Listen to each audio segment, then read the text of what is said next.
আমি সুজাতা। আশেপাশে ঘটা বিভিন্ন ঘটনা প্রবাহ এবং চেনা অচেনা বিভিন্ন গল্প আমি বলতে ভালোবাসি আমার এই চ্যানেলে। আজ বলবো বিখ্যাত পরিচালক রোহিত শেঠির কিছু কথা। রোহিত শেঠির জীবন সম্পর্কে কিছুটা আলোকপাত করি আজ। তার বাবা ছিলেন ফাইট মাস্টার এবং মা ছিলেন স্টান্ট ওম্যান।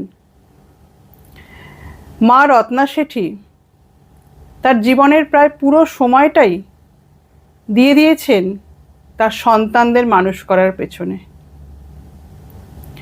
প্রথমে জুনিয়র আর্টিস্ট হিসেবে কাজ শুরু করেন এবং প্রচণ্ড পরিশ্রম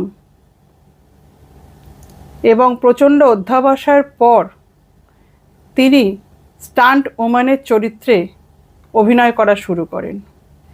হেমা মালিনী, বৈজয়ন্তীমালা এবং আরও অনেক বিখ্যাত শিল্পীদের ভয়ঙ্কর দৃশ্যগুলো তিনিই শ্যুট করতেন। সীতা আর গীতা ছবিটির ফ্যানের ওপরে ঝুলে থাকা যে সিনটি রয়েছে সেটি কিন্তু রত্না শেঠিই করেছিলেন। এরকম জীবনকে বাজি রেখে রত্না শেঠি তার জীবিকা নির্বাহ করতেন। অকালে স্বামীকে হারিয়ে সন্তানদের পুরো দায়িত্ব এসে পড়ে তার ঘাড়ে, কিন্তু খুব ভালোভাবে নিজের জীবনের এত পরিশ্রম সামলে সন্তানদের তিনি ভীষণ সুন্দর করে মানুষ করেছেন। তারই এক সন্তান হলেন রোহিত শেঠি, যিনি আজ বলিউডের খুব বিখ্যাত পরিচালক। রোহিত শেঠি বলেন, বাবা রক্তমাখা জামা গায়ে বাড়ি ফিরে আসতো আর মা ছিলেন স্টান্ট ওম্যান। কাজেই অ্যাকশন এবং থ্রিল এই ব্যাপারগুলো পারিবারিক সূত্রেই তিনি পেয়েছেন। এগুলো নিয়ে কাজ করতে তার ভালো লাগে। হেমা মালিনী, বৈজয়ন্তীমালা বা বিভিন্ন বড় বড় শিল্পীদের মতো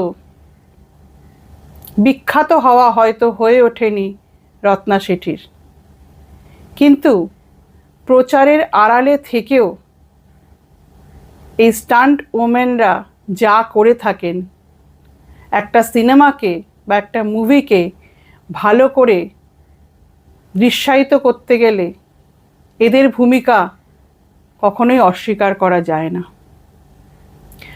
আজ রোহিত শেঠির প্রত্যেকটি মুভির সফলতার পেছনে একজনেরই নাম উঠে আসে, সেটা তার মা রত্না শেঠি।